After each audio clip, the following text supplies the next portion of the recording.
Yay! Oh, it's so nice to gather. It's just like a big happy family. In spite of all the madness in the world, we have each other. And it's all going to be okay. It's all going to be okay somehow. Be a bit bumpy. All right. So I'm going to tell you a little bit about Derek and the way we're going to do this. I mean, I can kind of interview him. I have certainly questions for him. But whatever you want to present, Derek, if there's just something that you just, kind of want to share after I read your bio, we'll kind of give you the space to do that first. And then I have a question or two, and then we'll open it up to everybody else. How's that sound? Yeah. Okay.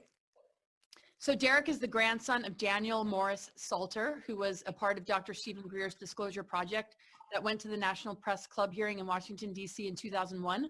Daniel Salter claimed to have a military security clearance 38 levels above top secret, and he told his story in his book titled Life with a Cosmic Clearance in 2003.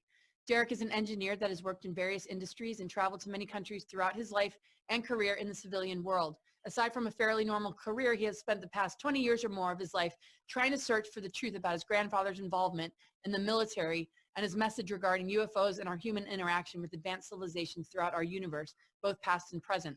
His journey for the truth has been long, but much of the information that his grandfather had spoken about all those years ago seems more relevant now than ever. Derek would like to help others find their own truth and be prepared for the information that will inevitably be disclosed to the world in the near future. At the same time, he asks that people be very careful with any official disclosure as it plays out, as there will always be disinformation planted among the truth.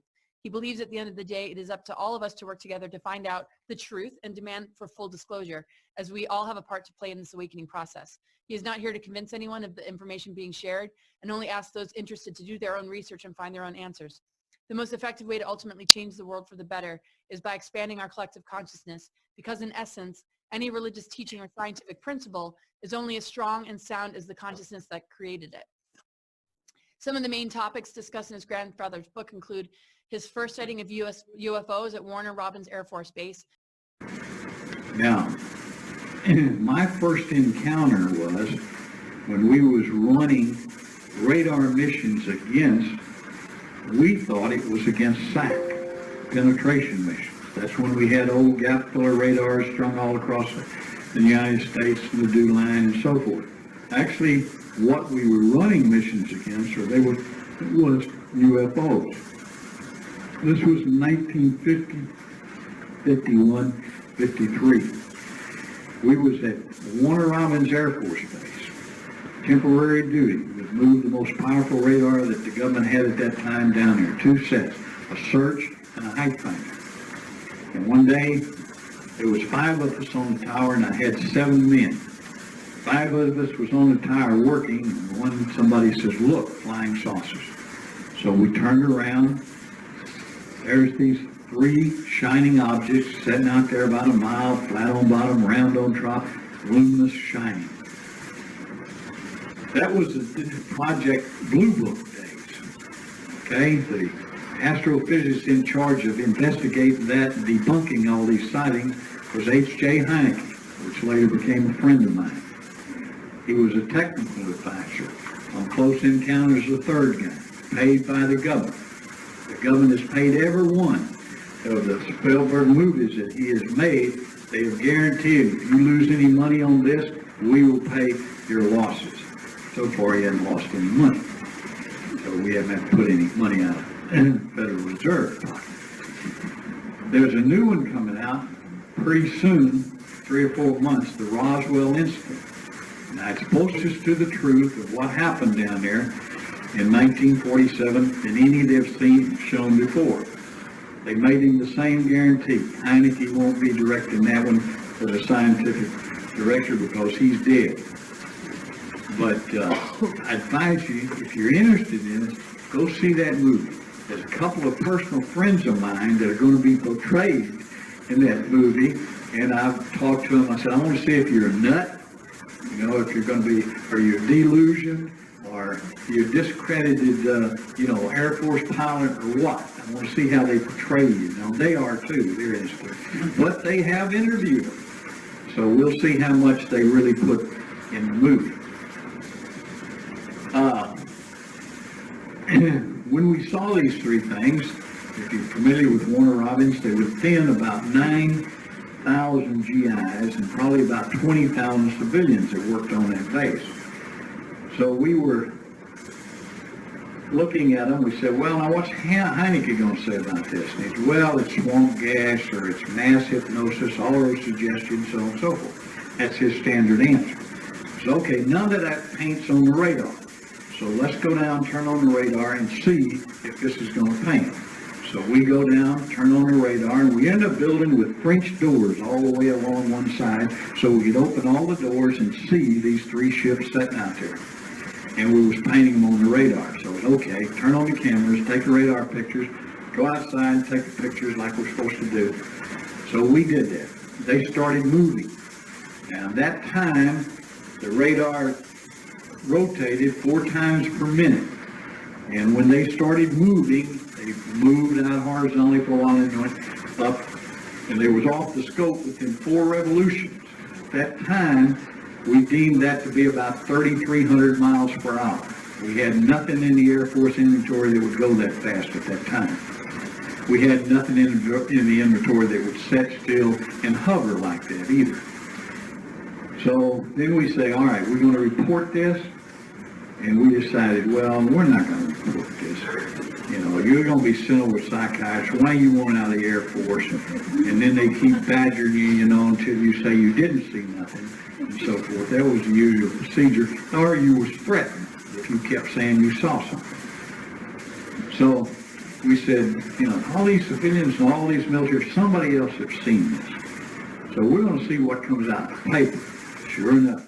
His first sighting of UFOs at Warner Robins Air Force Base, working under Benoit Mandelbrot, which eventually led him working in projects related to UFO technology and particleization.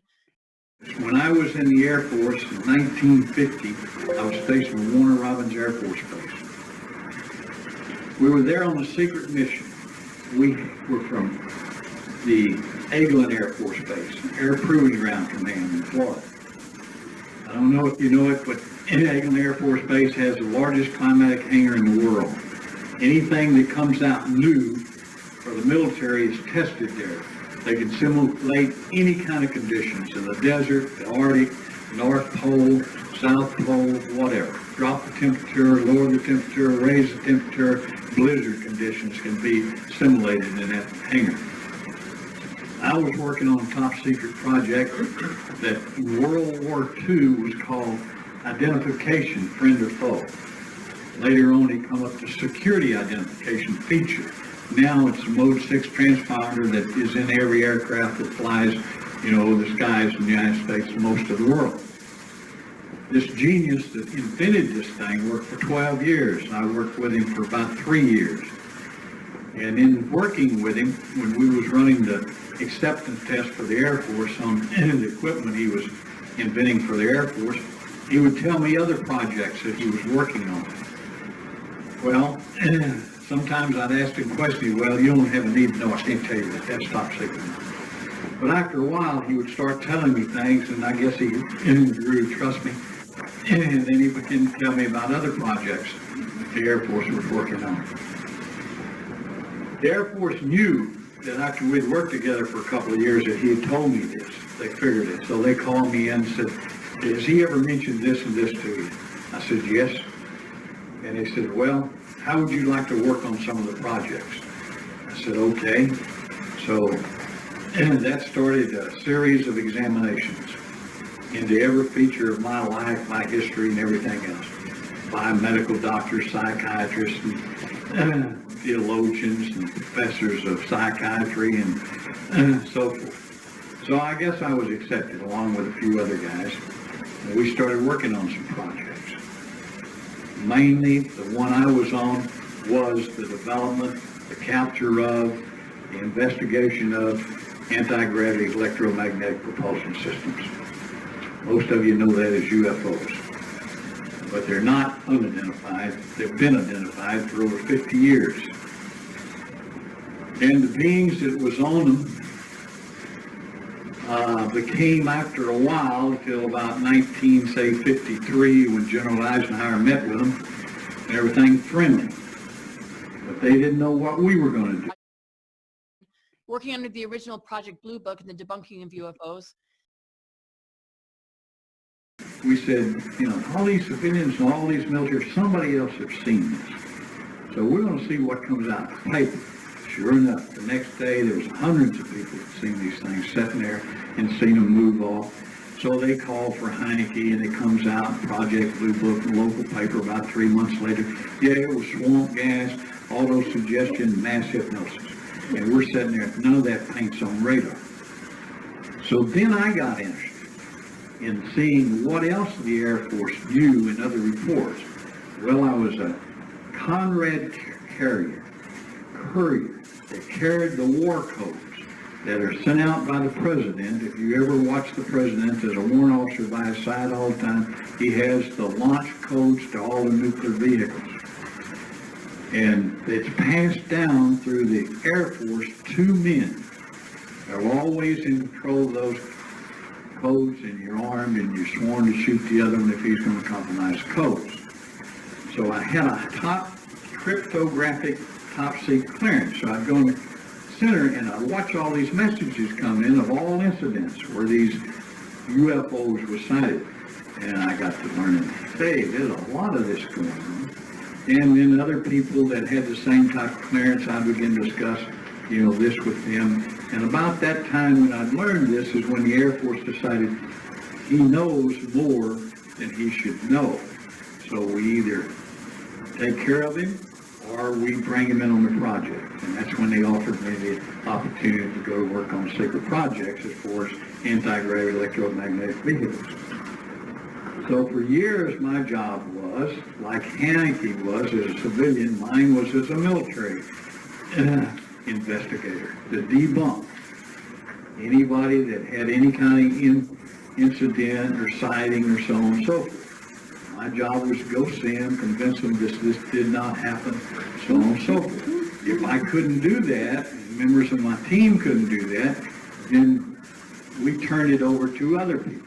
Their job was to coerce, threaten, or eliminate people that they could not control. Working under the original Project Blue Book and the debunking of UFOs, many details related to the history of Nazi UFO technology and their esoteric societies, Project Paperclip and other technology transfer programs into black projects. My mission, you might say, is to tell people what I know about anti-gravity electromagnetic propulsion systems. I was in the Air Force for 21 years, and that's where I run into electromagnetic propulsion systems. You think that's something new? The Germans had electromagnetic propulsion systems during World War II. They knew they existed in 1932 because they had some. And they had the people that had built them. And they learned from them how to build electromagnetic propulsion systems. They recovered 2 ships in Brazil with crews aboard, took them to Germany, and their science started working on them right away. This is no secret. Interested in that. You take the time, you can go research, and I'll mention some books later and some people that maybe you've already discovered in your own research. There's a lot of other things that I'm going to tell you about. They went all the way back to Nebuchadnezzar. They got the Maltese cross with a circle in the middle, and that's the symbol of the black sun. When they started building their anti-gravity electromagnetic propulsion systems, that symbol was on the early ones they built, the Honeydew 1 and 2 and 3 and 4.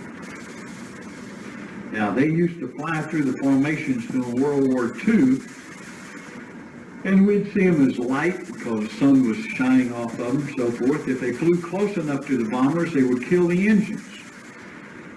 Now, they tried to put some guns on it, but you don't get guns to work on electromagnetic propulsion systems. So they was never successful doing it. They even created an electromagnetic propulsion system for the cannon they tried to put on it. It didn't work. Because if it's going to move electrically, the electromagnetic engine is going to stop everything. That's the reason the lights go on. That's reading the cars stop. That's reading the engines on the aircraft stop. Because when you get close to electromagnetic engines, everything electromagnetic stops. The flow of electricity stops. Okay? So when we used to chase them, if the fighters got close enough to them, or they came close enough to the fighters, the engine would quit. Maybe they would crash. And the pilot couldn't get it restarted. So we lost a lot of people chasing them. So we learned not to do that. Okay? Took us a while, but he finally learned, don't go chasing them. Now, I'll tell you a simple way to tell whether this vehicle you see is electromagnetic or if we have built it.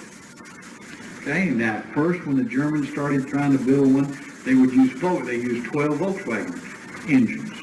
Well, that wasn't too successful. Okay? Then they tried rockets. Then they tried jet engines. That wasn't too successful. We tried that. It wasn't too successful. Okay? Now we had some electro geniuses that was working on electromagnetic engines. So at the same time the Germans was trying to develop, engines like these craft that they had recovered.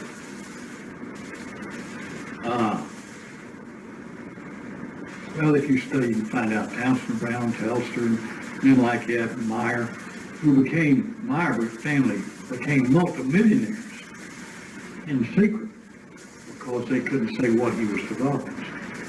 So we got a lot of his laboratory stuff, writings, and so forth. So we were working on that. The Russians was working on that.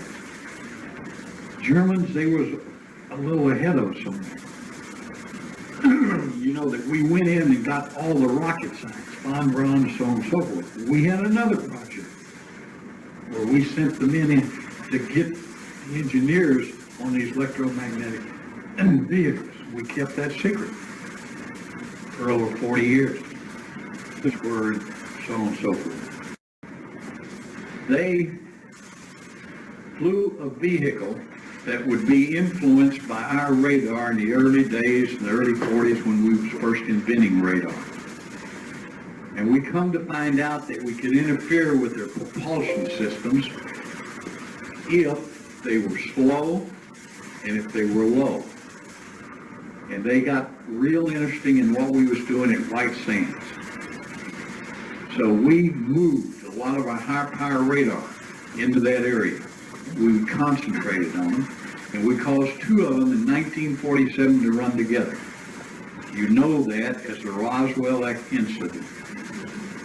One of them blew up in the air, and all the beings aboard were destroyed. One of them went down, and there were 4 of them aboard. 2 of them were still alive when the Air Force got there. The Army got there, the Army Air Force of those days. One of them died shortly before they could get him anywhere. The other one remained alive for 3 years. We kept him out here in Los Alamos laboratories for those 3 years. There was a doctor, a medical doctor in the military that took care of him those days.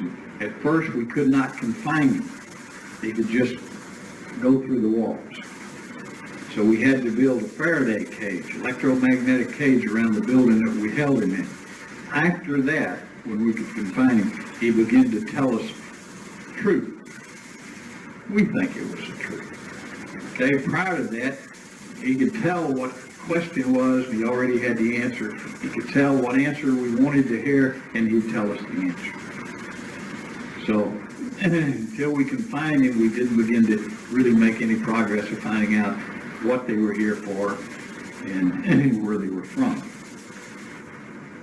When he died, and we don't know why, it was just maybe some that affected his system, which his system was different. They turn everything into liquid, and they don't have a digestive system like we do.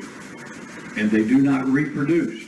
They're created, one of the light beings is created for a certain purpose, and sometimes you can destroy them, we can destroy them, we have did that purposely and sometimes accidentally. They really do not need bodies if they're traveling through space or they're traveling through time. But to manipulate things in a solar system in which they go to, they take on the molecules of that solar system, and they make them a body that they can use and manipulate. The body is of no use to them when they leave here. They leave it behind, or it just dematerializes. They are the workers. The ones that are about 5'5", you've heard this, blonde, pale, so on and so forth, that kind of look like a blonde person that's been in the sun too long. Their skin is like it's exposed to the sun too long and it's kind of reddish. And they come from a different place. And they seem to be in charge, or at least the Greys refer to them for certain decisions, but their missions are separate. And sometimes they cooperate, sometimes they don't. Only when their missions cross do they cooperate. Each have robots, okay? These are not light beings, they're manufactured beings that they can send into dangerous places that they could not withstand, either for their makeup or the bodies they've adapted with while they're here. And these robotic beings, surprisingly, you go back 25 years in, Star Wars, which there's been a purpose behind Star Wars. If you will think, or if you're a Star Wars fan or a Trekkie, you go back, you'll see how many amazing things that was first portrayed on Star Wars that we have nowadays. So we have robotic, almost like a Mr. Dana, okay, that our government uses. You know that. You go into a place, somebody's holed up or in war, you don't want to lose any more lives, you just send one of these robots in.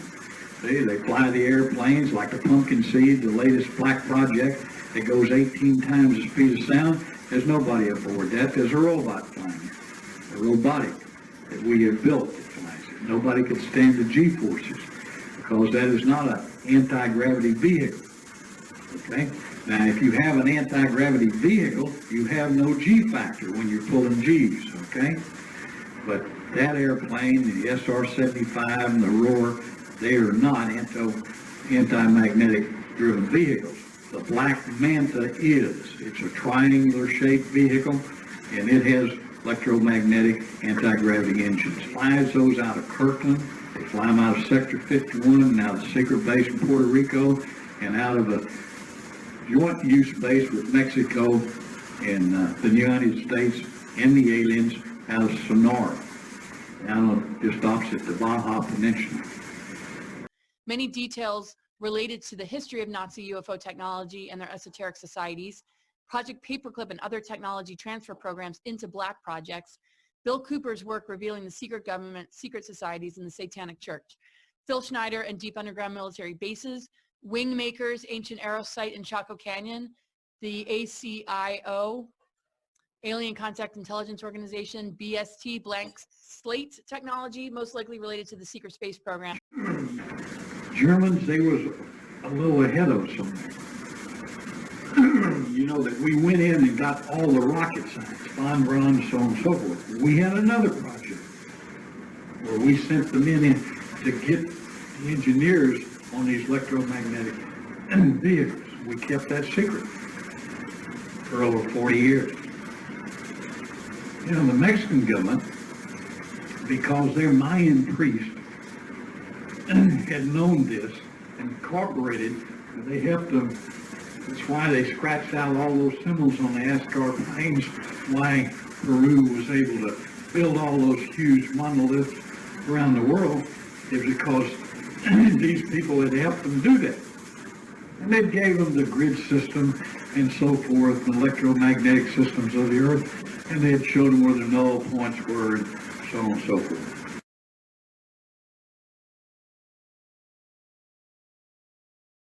Depending on the level of the compartmentalization and the secrecy level, you have to go through a fairly significant background check. It takes between 6 months to a year to get the background checks. And then when you do that, then you generally, if you're in a very tight compartment, then you have to sign a statement that you will not divulge the existence of the project or even answer a question that could divulge the existence of the project. And it's not even on a need-to-know basis. It's on a basis of people being identified specifically to know what you're working on and directly associated with the project. If you have a covert project, the funding would come through a number of government sources, none of which would be identified to the workers. It's just that you sign a contract with the U.S. government and the funding would show up at the right place at the right time. There's a large number of covert projects that go on in the United States that none of us are ever aware of. I mean, I know people today that worked on one of the things that I worked on, that if you asked them, do you recognize this name, they would, even if I can show it to you on the internet, there's some things that have come up recently on the internet where some of the stuff that I was associated with, their names are now on the internet. They would say, no, I have no idea what you're talking about. In their 70s now. But they still absolutely would never admit that they even know what you're talking about. So you don't know. You have no idea. But it's probably larger than you think.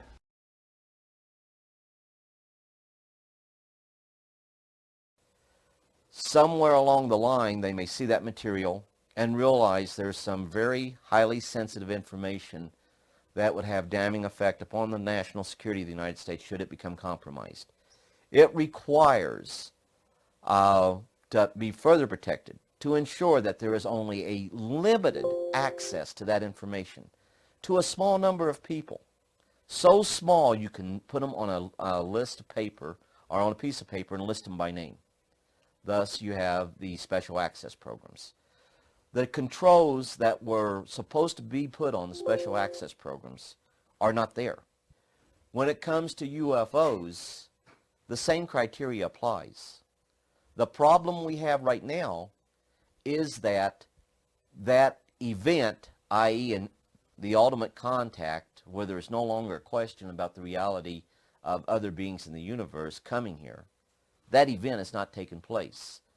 Therefore, but a small nucleus within the intelligence community, numbering less than 100, and I'd suggest less than 50, control all that information. It is not subject to congressional review by the Information Security Oversight at all.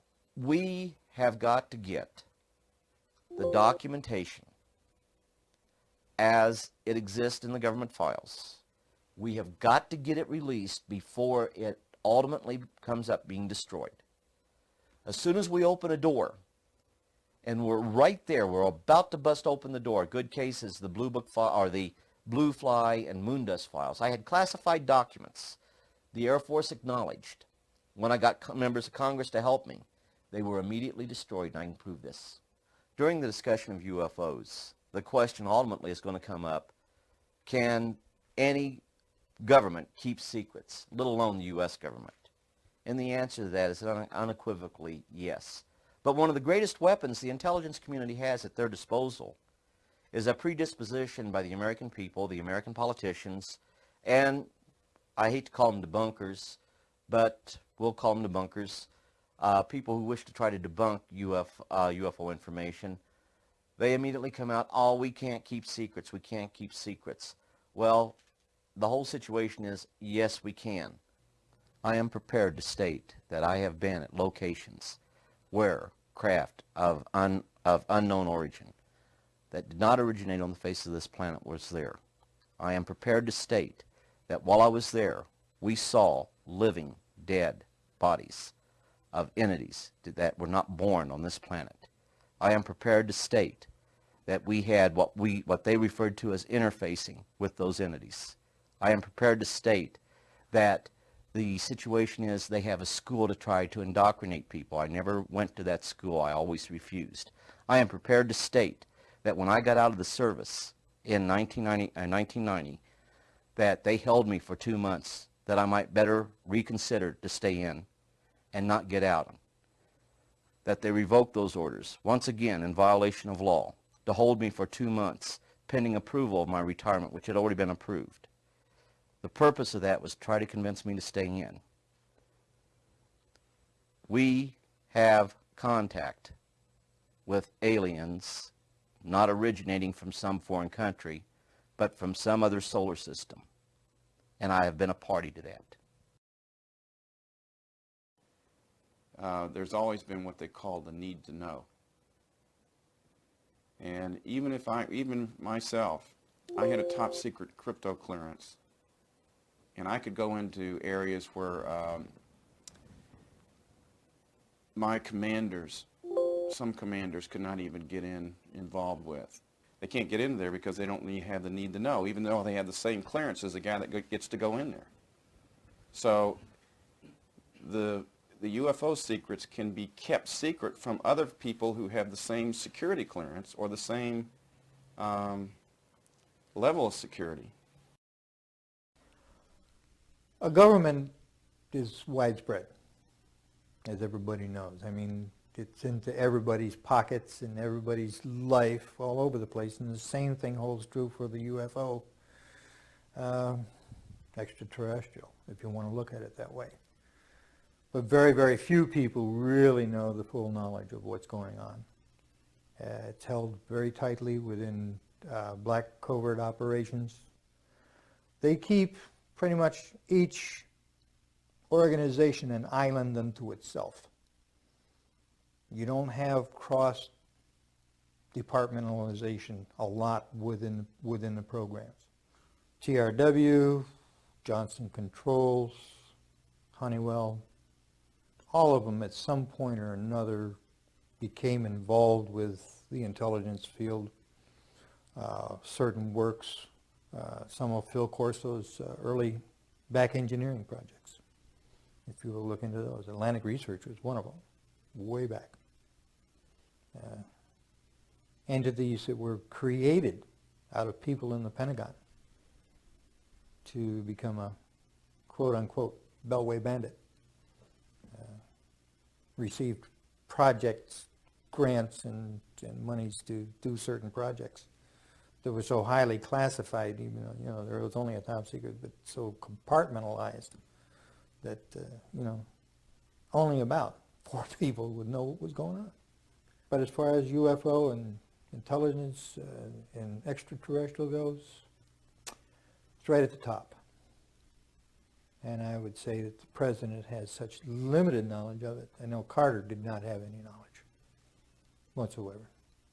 And I worked right there with the organization, President Carter's organization. And the truth is, they have hidden things like UFO and extraterrestrial information from us for years. Not just the current era, but back before the 1900s.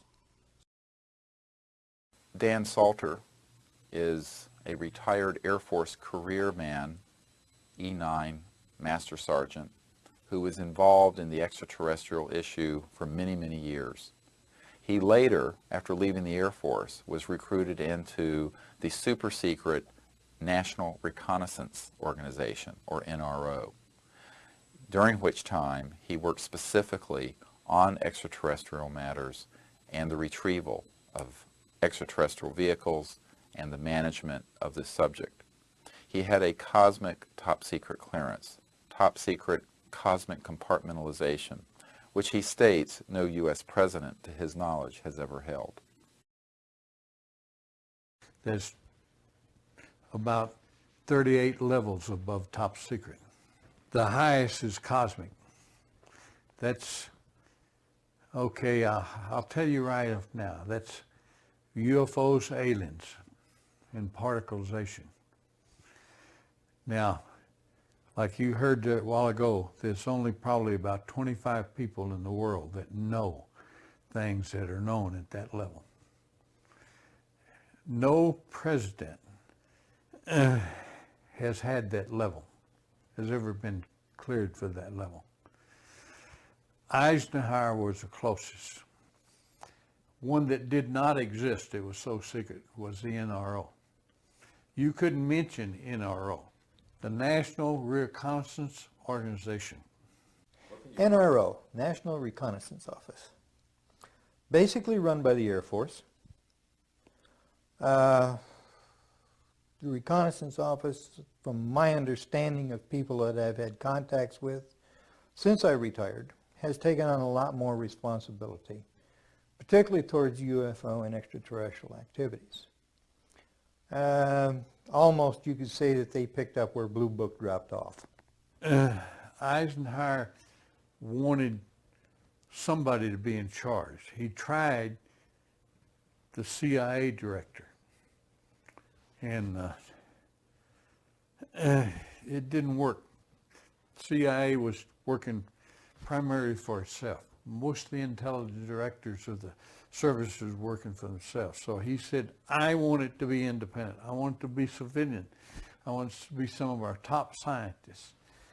And so it was organized under the name, the NRO. If you're on that level, there's an organization worldwide called ACIO. That's Alien Contact Intelligence Organization. If you pay your dues and you follow the rules, you can benefit, your government is allowed to benefit from that organization's information.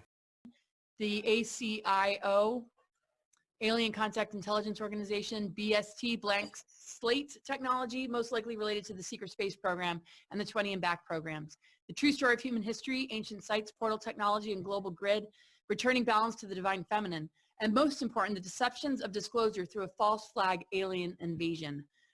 Wow, this is so incredible. Dr. Carol Rosin is a former aerospace executive with Fairchild Industries, who worked specifically for the last 4 years of his life with Wernher von Braun. During those years, she learned of what Wernher von Braun knew about this subject, and specifically that weapons in space were being planned many decades ago, and that it was all a hoax, that they would first use the excuse of the Cold War, then of terrorist rogue nations, then of an asteroid, and that the ultimate trump card that they would play would be to hoax an extraterrestrial threat to justify the weaponization of space. Wernher von Braun begged Dr. Rosin to do what she could to keep these weapons out of space because he felt it was enormously dangerous and unwise to move down that perilous path. When I was a corporate manager of Fairchild Industries in 1974 through 77, I met the late Dr. Wernher von Braun in early 74. At that time, von Braun was dying of cancer, but he assured me that he would live a few more years in order to tell me about the game that was being played, that game being the effort to weaponize space, to control the Earth from space and space itself. Von Braun's purpose in life during the last years of his life, his dying years, was to educate the public and decision makers about why space-based weapons are a dumb, dangerous, destabilizing, too costly, unnecessary, unworkable, undesirable idea. The strategy that Wernher von Braun taught me was that first the Russians are going to be considered to be the enemy. In fact, when I met him in 74, they were the enemy, the identified enemy. We were told that they had killer satellites. We were told that they were coming to get us and control us, the dirty commies, that whole story. First, the Russians were the enemy against whom we're going to build space-based weapons. Then terrorists would be identified, and that was soon to follow. We heard a lot about terrorism. Then we were going to identify third world country crazies. We now call them nations of concern. But he said that would be the third enemy against whom we would be needing to build space-based weapons. And the next enemy was asteroids. Now at this point, he kind of chuckled the first time he said it. Asteroids, against asteroids we're going to build space-based weapons. So it was funny then. And the funniest one of all was against what he called aliens, extraterrestrials. That would be the final card. And over and over and over during the 4 years that I knew him and was giving his speeches for him, he would bring up that last card. And remember, Carol, the last card is the alien card. We're going to have to build space-based weapons against aliens. And all of it, he said, is a lie. A lie. He didn't mention a timeline, but he said that it was going to be speeding up faster than anybody could possibly imagine, that the effort to put weapons in space was not only based on a lie, but would accelerate past the point of people even understanding it until it was already up there and too late. In 1977, I was at a meeting in Fairchild Industries in a conference room called the War Room. And in that room were a lot of charts on the walls with enemies, identified enemies, names that people had never heard of, names like Saddam Hussein and Gaddafi. But we were talking then about terrorists, the potential terrorists. No one had ever talked about this before. But this was the next stage after the Russians against whom we were going to build space-based weapons, these terrorists. This is 1977. And they were talking about creating a war in the Gulf region when there was $25 billion in the space-based weapons program that yet had not been identified. It wasn't called the Strategic Defense Initiative, at least, until 1983. This weapons system then had obviously been going on for some time that I didn't know anything about. So I stood up in this meeting in 1977 and it said, I'd like to know why we're talking about space-based weapons against these enemies. I'd like to know more about this. Would somebody tell me what this is about? Nobody answered. They went on with this meeting as though I hadn't said anything. I have concluded that it's based on a few people making a lot of money and gaining power. It's about ego. It's not about our essence and who we really are on the planet and loving each other and being at peace and cooperating, using technologies to solve problems and heal people in the planet. It isn't about that. It's about a few people who really are playing an old, dangerous, costly game for their own pocketbooks and power struggle. Now, some would like for us to believe and like to develop the idea that the aliens and people are our enemy now, but that's not true. There's no proof that I have ever read in any official document. Well, if they were hostile, my own knowledge is, and feeling, I don't know about all of them, is that we could have been, with their weaponry as it might be used, it could have destroyed us a long time ago. The ballistic missile defense system is probably a pipe dream in the sense that if what it's designed for is that you know where it's coming from. And when we had Russia, there was a 50-50 chance that you knew about where it would be coming from. With the rogue nations we have today, it's absolutely ludicrous. In the 50s, they built a nuclear warhead that fit inside a Sparrow, AIM-7 Sparrow, which has an 8-inch diameter body. And that was a quarter-kiloton weapon. That'll fit inside any briefcase you can think of. Now, the guy may die carrying it, but he's going to die anyway, so what difference does it make? I'm far more feared of that than if beings can travel in time-space, then anything we would put in orbit as a weapon would be like going against Genghis Khan with a firecracker. Weapons in space is still a big enigma. Black covert operations have always been trying to do something like that. When Star Wars was brought out as an idea, which was before Reagan actually, and incorporated into his administration, it became pretty much a window dressing, as one people would call it, but there was a lot of truth behind what they were trying to do. They knew the basic principle of what they wanted to do. They wanted a weapon system they could put in space that would stop a ballistic missile. That was the concept. Now, if that ballistic missile happened to be coming from another direction other than earthbound, could it do the same thing? Now, if that ballistic missile happened to be coming from another direction other than earthbound, could it do the same thing? Or was it a ballistic missile? You know, concepts were there. Ideas were there. I have concluded that I'm fighting against the clock, that I have but a short time to try to convince people that we are moving in an avenue where we are going to militarize space. As a result of militarizing space, we are going to acquire new technology. We're going to evolve new technology that's going to lead us into interstellar travel. As a direct result, we will become a threat to them unless we spiritually grow also.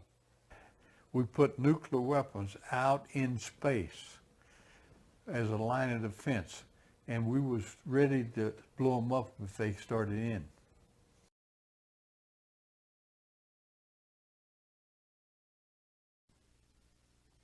I noticed the satellite's positionings. I said, now this is supposed to be a system that tracks radar anomalies on Earth, right? You know, the whole thing, the movement. Yep, that's what it does. And I said, well, why are half of them pointed towards the outer space? Towards the moon, towards areas that are just blank space? Well, I don't know, was the reply. He says, never thought about it. I says, well, at least half of those satellites you got up there aren't looking at Earth. I said, what are they looking for? He says, well, you got to have need to know about that. I said, I see. In other words, who's coming? He says, we don't know. End of subject. There was a fear then that of something out there. It became a very big concern. Asteroids, UFOs, people coming from other places.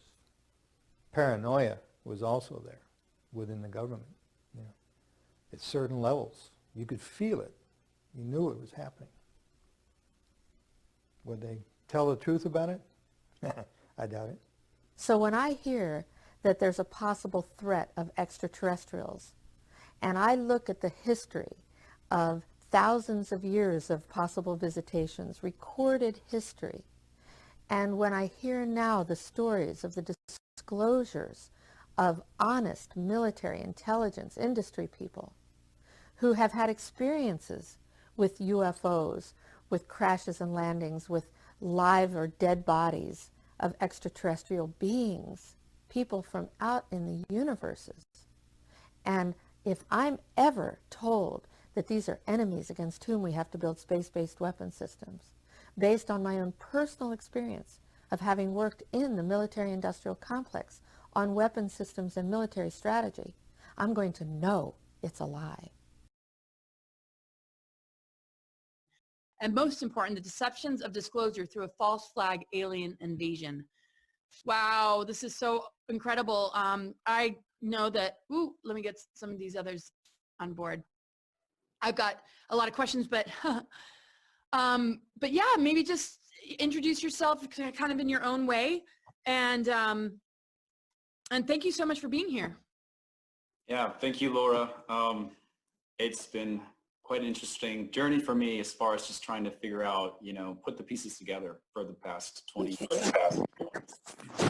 I think the main thing here for me that was so difficult was being his grandson, and all of our family members really didn't have a clear idea of what he actually knew, and he didn't really speak about any of he had seen a sighting. I remember being 10 years old and about that age when he sat down, me, my brother, and my sister, and said, yeah, I was working radar tower, and this is when I first came in contact with these UFOs. I actually have the original, well, not the original, but a copy of blow up of what he saw. So that's supposedly the UFOs he saw, and he kept copies for his children or his family members and the team that he was with. He said, basically the short of that was that he had to call it in and say, we obviously have contact. And he said, it's Cosmos. And they said, okay,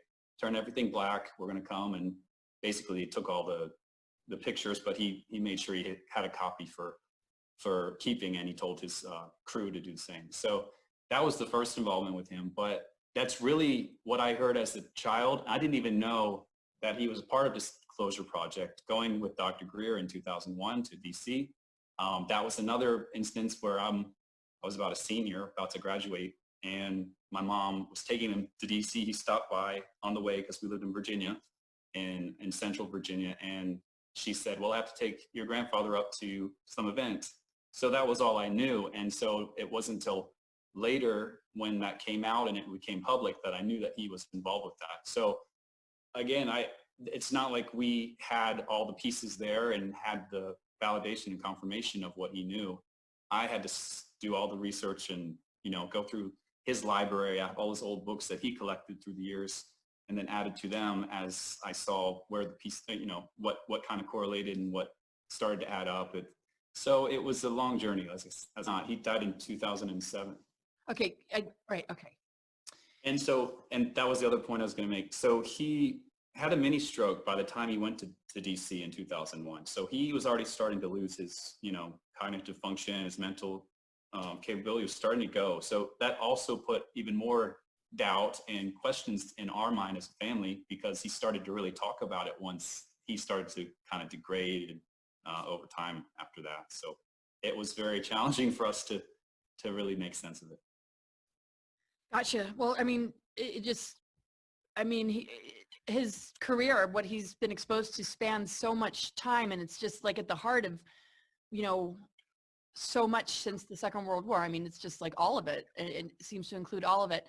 And but what are your thoughts on Stephen Greer? We talked about this in the Q&A earlier today. I don't know that much about him. He's one of the people that I haven't really gotten to know. He doesn't talk about negative ETs. I don't know, like some people don't feel he's legit. He's been associated with like supporting Hillary Clinton, but I know he's also put out a ton of material. Like what are your thoughts, and maybe what are your grandfather's thoughts about Stephen Greer? I know that through the book that my grandfather actually didn't write the book, but had somebody pretty much transcribe all the information that he was saying at the time. But what he says is it's a clear message, and the Disclosure Project says it, that most of the time when it comes to nuclear bases throughout the U.S. and other places, when we're really about to use these weapons, they come and they say, okay, look, cut it out. Like, we're sending you a clear message. They're not harming us. But yeah, I think in that sense, there's a lot of the testimony from that, from Dr. Greer. All those witnesses have that same type of message and narrative. And I think there's a lot of basis to that. And that's not to say there's not the negative side too, but I think it goes back to they treat us as if we're one organism, one collective. So if we allow, like, certain leaders at certain times say, we're going to make this treaty like supposedly Eisenhower had done, they're going to certain people back then in those days to say, yes, we agree that you can make contact with us and make these agreements. But I think we've done that with the good and the bad. So I think there's that side to it. So there's a lot of levels involved, and it is confusing. I think Dr. Greer's message is important. I think people need to know that what he's doing with the CE5 contacts, and he's really, it's also your level of consciousness. It's your ability to, what he's doing is basically getting groups together in a loving environment. If you can really put your energy in that space, you can attract those more good, positive ETs. If you're not in that space, you're going to allow other negative forces to come in. I think that's a big part of it. It's our consciousness, and it's our level of maturity and development as individuals, really. Right. And I don't know, I don't know about his thing with Hillary Clinton, or I didn't, somebody had brought that up earlier today, but you're talking, there's certain disclosures, and that might have been a long time ago. People don't always necessarily know who's who just yet, but he's played, he's been the big heavy hitter when it comes to public disclosure, more than most. It's like, yeah, and I think he's trying to push disclosure out, full disclosure. I think he's going to try to work with whatever president at the time is there and get it out. I don't think he's necessarily trying to do anything evil. Yeah, good. For the right reasons. Yeah. Good. That's awesome. And I'm sure, people might have questions about that, but there's so much information you have about your grandfather and his story. When we look at the different types of disclosure, like you said in your bio, we have to be very careful what kind of disclosure we're getting. and you mentioned the fake alien invasion. What can you kind of tell us about all the different types of disclosure? And I mean, we've seen through movies and, you know, different things what the fake alien invasion might look like. And there's been some recent documentaries about that that are great. So it's amazing to see on Amazon, like disclosures, like right there. It's like there's multiple documentaries. This stuff is accessible. People are being interviewed. Yep. But because you have such a wide range of ability to see multiple things in regards to the different types of disclosures we could be getting, what do you want to say about all that? And the only acceptable kind of disclosure that we need to stay aligned with. I mean, I know we all in our own ways kind of feel into our greater missions and purpose, but yeah, just talk to us about the upcoming sort of disclosure. And I think disclosure's already happened to an extent. Of course it's happened. It's been years and years, but now you see it. I mean, you see it, Navy officials and everything coming out. I think it's ATIP. What is it? To the Stars Academy? Yeah. I believe that is something to be wary of.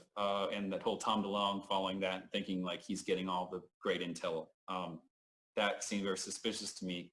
I think at the end of the day, the final card, that what von Braun had said, and this is part of the disclosure project, is the fact that they're going to use, you know, they used after the Cold War, they used terrorism, other forms of, you know, terrorism, even asteroids. And then he said the final card would be the alien card. And the fact that, you know, Carol Rosin said, who took after him or took care of him at the end, said, you know, he continually told her that it's all based on a lie. So we really have to be careful because things are speeding up so fast.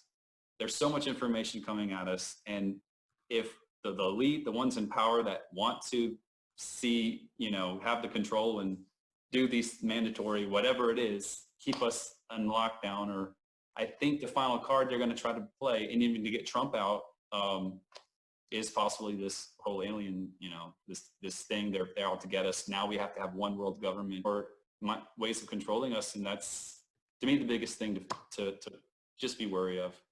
I think we're doing our part. I think we just need more people like us, just getting the message out, and it's spreading. It feels like it's taking forever, but we have to continue to do that so people won't get fooled.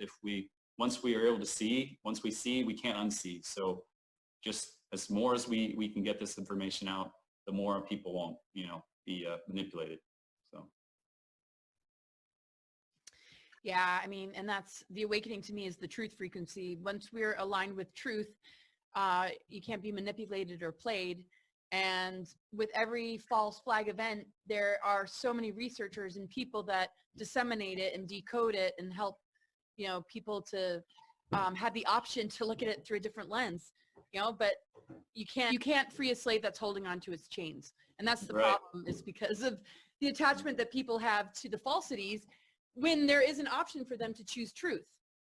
So that almost feels like the bifurcation is that major difference between people. You know, some will fight hard to keep these programmings alive, even at the cost of their own life and DNA. But I think the numbers of the awakened ones are way greater, and we'll see something happen on a global. Yeah, just real quick, all I was going to say was people really have to, I would look at Gaia TV as far as like cosmic disclosure. I mean, that's very powerful. The secret space program, as hard as these things are to believe, and I know you've interviewed Tony Rodriguez and some of these others in this 20 and back programs. We have to realize that this is possible. And ever since the Nazis were able to have that technology, and my granddad said, I mean, just think how far advanced we have become to where we can totally mimic a whole advanced civilization, alien race coming to attack us. Like, we have the ability to do that. It's there. It's that advanced, it's that scary that we could be fooled by our own government doing that. Even in the way the towers fell, right?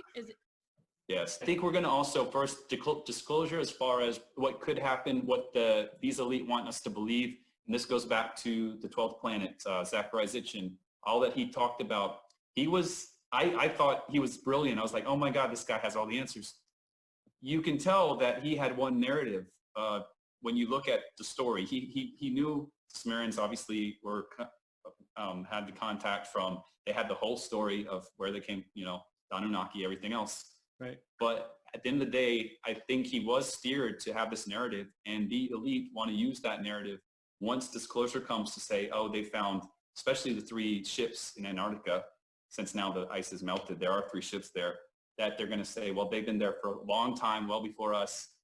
These are the gods. These are the Anunnaki gods. These are the ones that, and there's an elite bloodline, and only we have the royalty to that bloodline. So now you have to still be under our control. These elite secret societies, those people that think we are the chosen ones to control you, and that's going to be their narrative, I think, as well. So there's a lot of other things happening with your government that they don't tell you, that they're going to have to reveal to you pretty soon, because they've lost control over the nations that they did control through petroleum.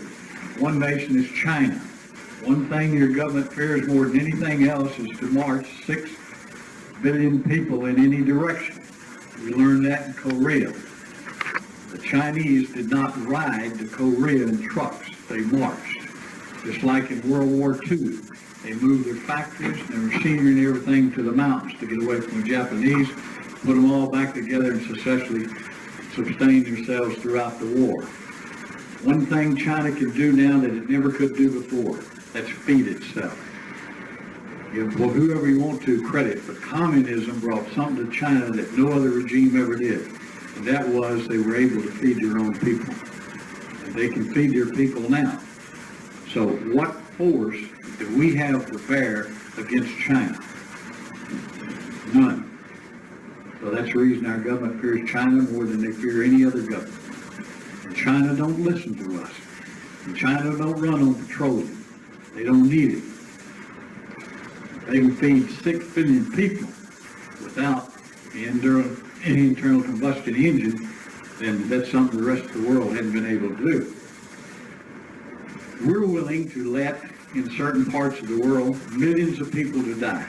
This is your government policy now. We will accept millions of deaths through starvation. And we won't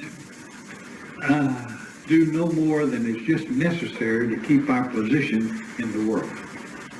Now that's all right for the rest of the world now, okay? The light has gone out over Africa. We no longer care about Africa. You will not see any troops, our troops, going to Africa except just for show. We will not go over there and start feeding anybody or showing them how to feed themselves. You'll see that policy come to the public attention before the first of the next century. But you can even look at it today. We go in with a little show of force, just enough to get the world, try to satisfy our people and the people here in this country that, you know, are conscious of the fact that we should do something. And then when that is, so as soon as we kill somebody, we're ready to come home. So we did our part. People still starve. Groups you belong to and everything know a lot more about that than I do. They're masters at doing it. We learned how to do that in Korea. We learned from the Chinese. Okay, brainwashing. It's very simple now. You don't have to do anything. You go get shots. We get more shots than any country in the world.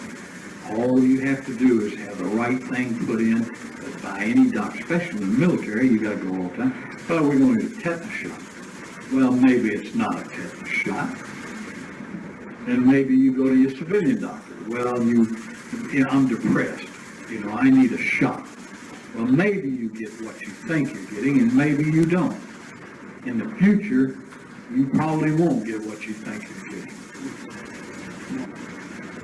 Now, I want you to ask yourself, what I've told you so far, is it going to make any difference in your life tomorrow? Now, Harold, Paul, Pat, they could tell you things about your government, but you better wake up, and you better change, get interested in changing your life.